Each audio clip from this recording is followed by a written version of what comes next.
Selamat pagi teman-teman semua. Salam sejahtera bagi kita semua. Perkenalkan, nama saya Mitra Lase. Saya dari Prodi Akuntansi. Di sini saya akan menjelaskan tentang alternatif penyelesaian sengketa. Dosen pengampu Bapak Mulyono SH MM. Pengertiannya, Pranata penyelesaian sengketa alternatif pada dasarnya merupakan suatu bentuk penyelesaian sengketa di luar pengadilan yang didasarkan pada kesepakatan para pihak yang bersengketa. Alternatif penyelesaian sengketa bersifat sukarela dan karena karena tidak dapat dipaksakan oleh satu pihak. Walaupun demikian, sebagai suatu bentuk perjanjian atau alternatif penyelesaian sengketa, kesepakatan yang telah dicapai oleh para pihak untuk menyelesaikan sengketa melalui forum di luar pengadilan harus ditaati oleh para pihak. Alternatif penyelesaian sengketa bersifat supel dan tidak formal. Sedang litigasi prosedurnya telah ditentukan oleh hukum dan kaidah hukum. Alternatif penyelesaian sengketa secara umum, alternatif penyelesaian sengketa antara lain konsultasi, negosiasi dan perdamaian, ketiga mediasi, keempat konsiliasi dan perdamaian, dan kelima arbitrase. Konsultasi. Pada prinsipnya, konsultasi merupakan suatu tindakan yang bersifat personal antara suatu pihak tertentu atau klien dengan pihak lain yang merupakan pihak konsultan yang memberikan pendapatnya kepada klien sesuai dengan keperluan dan kebutuhan kliennya. Keputusan tetap berada di tangan klien. Negosiasi dan perdamaian. Negosiasi merupakan komunikasi dua arah yang dirancang untuk mencapai kesepakatan pada saat kedua belah pihak memiliki kepentingan yang sama maupun berbeda. Negosiasi merupakan sarana bagi pihak-pihak yang bersengketa untuk mendiskusikan penyelesaiannya tanpa melibatkan pihak ketiga. Di dalam pasal 6 ayat 2 Undang-Undang Nomor 30 Tahun 1999 dikatakan bahwa para pihak dapat dan berhak untuk menyelesaikan sendiri sengketa yang timbul di antara mereka. Kesepakatan mengenai penyelesaian tersebut harus dituangkan dalam bentuk tertulis dengan melakukan pertemuan langsung antara pihak yang bersengketa dengan tenggang waktu penyelesaian paling lama 14 hari. Mediasi. Dalam pasal 6 ayat 3, atas kesepakatan tertulis para pihak, sengketa atau beda pendapat diselesaikan melalui bantuan seseorang atau lebih penasihat ahli maupun melalui seorang mediator. Mediasi adalah suatu proses alternatif penyelesaian sengketa di mana pihak ketiga yang dimintakan bantuannya untuk membantu proses penyelesaian sengketa bersifat pasif dan sama sekali tidak berhak atau berwenang untuk memberikan suatu masukan. Terlebih lagi untuk memutuskan perselisihan yang terjadi. Jadi mediator hanya berfungsi sebagai penyambung lidah dari para pihak yang bersengketa. Mediasi merupakan salah satu bentuk negosiasi antara para pihak yang bersengketa yang melibatkan pihak ketiga. Penyelesaian yang bersifat kompromistis, pihak ketiga yang ditunjuk membantu menyelesaikan sengketa disebut mediator. Mediasi mengandung unsur-unsur. Yang pertama, proses penyelesaian sengketa berdasarkan perundingan. Yang kedua, mediator terlibat dan diterima oleh para pihak yang bersengketa di dalam perundingan. Yang ketiga, mediator bertugas membantu para pihak yang bersengketa untuk mencari penyelesaian.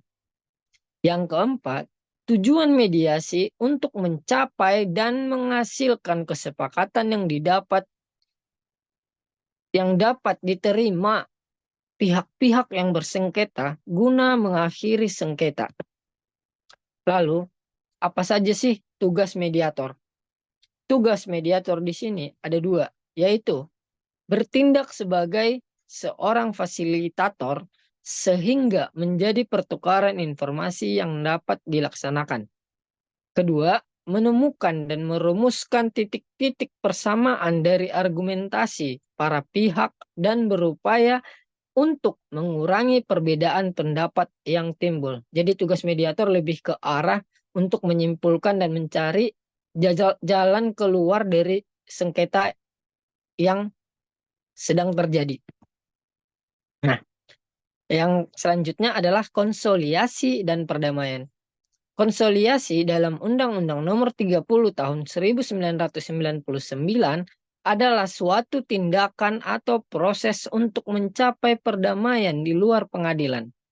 Untuk mencegah dilaksanakannya proses litigasi atau peradilan, namun bisa juga terjadi di setiap tingkatan peradilan yang sedang berlangsung, baik di dalam maupun di luar pengadilan, kecuali untuk sengketa atau hal-hal yang telah diputus dan mempunyai kekuatan hukum tetap. Konsoliator berkewajiban untuk menyampaikan pendapatnya mengenai duduk persoalan dari masalah atau sengketa yang dihadapi. Alternatif penyelesaian yang terbaik, apa keuntungan dan kerugian para pihak, serta akibat hukumnya. Konsoliator tidak berpihak untuk membuat keputusan pasif.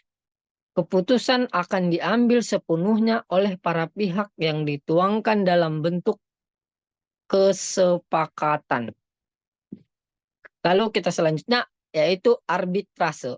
Arbitrase adalah cara penyelesaian suatu sengketa perdata khususnya di bidang perdagangan di luar pengadilan umum yang didasarkan pada perjanjian arbitrase yang dibuat secara tertulis oleh pihak yang bersengketa, yaitu pasal 1 Undang-Undang Nomor 30 Tahun 1999 tentang arbitrase dan alternatif penyesuaian sengketa. Kedua, yang termasuk ruang lingkup perdagangan adalah perniagaan, perbankan, keuangan, penanaman modal, industri, haki, dan sebagainya. Pada pasal 48 Undang-Undang Nomor 1 Tahun 1999 menetapkan bahwa dalam waktu 180 hari atau 6 bulan, pemeriksaan atas sengketa harus diselesaikan. Yang kedua, dalam hal arbiter atau majelis arbitrase, tanpa alasan yang sah tidak memberikan putusan dalam jangka waktu yang telah ditentukan, maka arbiter dihukum membayar denda untuk mengganti biaya kerugian yang diakibatkan karena keterlambatan tersebut kepada para pihak. Kadang memang pelaksanaan arbitrase lambat, tetapi tidak selambat bila melalui proses pengadilan biasa. Kesepakatan dalam arbitrase dapat terjadi melalui komunikasi tertulis secara modern yang tentunya wajib disertai suatu catatan penerimaan. Arbitrase bersifat final and binding atau final dan mengikat. Pengadilan wajib karena jabatan atau ex officio menyatakan diri tidak berwenang bila terdapat klausa arbitrase dalam suatu perjanjian. Penawaran penyelesaian sengketa melalui arbitrase bisa melalui telex, telegram, family, atau email di dalam pasal 4 ayat 3.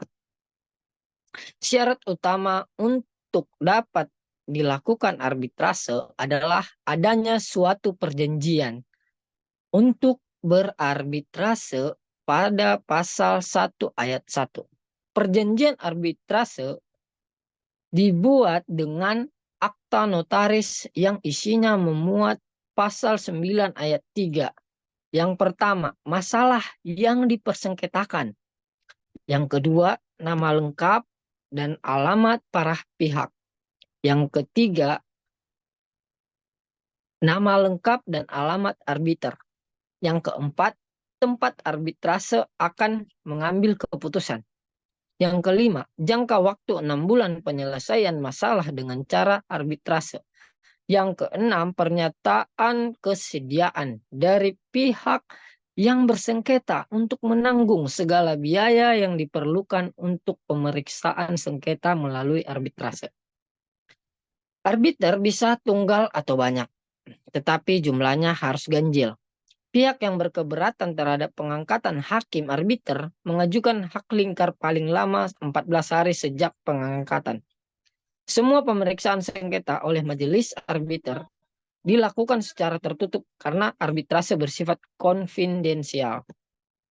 Terhadap putusan arbitrase dapat diminta pembatalan bila diduga mengandung unsur-unsur. Yang pertama, dipergunakan dokumen palsu dalam persidangan. Yang kedua, telah disembunyikan dokumen yang menentukan. Yang ketiga, telah dilakukan tipu muslihat oleh lawan. Sekian yang bisa saya jelaskan tentang penyelesaian alternatif penyelesaian sengketa. Sekian, jika ada kata-kata yang salah, mohon dimaafkan. Terima kasih.